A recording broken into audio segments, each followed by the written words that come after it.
আজ আপনাদের সাথে একটি কথা শেয়ার করি, যেটা আমার কথা নয়, যেটা হাজারো প্রবাসীর মনের কথা। হয়তো কেউ কখনো বলে উঠতে পারেনি। আর আমার এই কথায় যদি কেউ কষ্ট পান, আই ডোন্ট কেয়ার।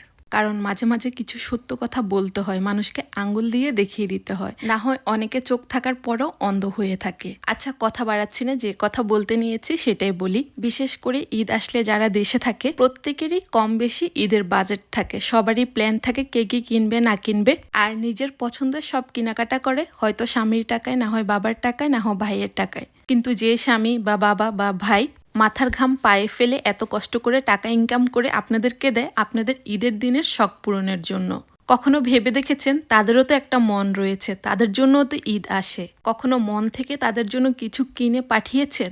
আসলে ভাগ্য লাগে এসব জিনিস পেতে হলে।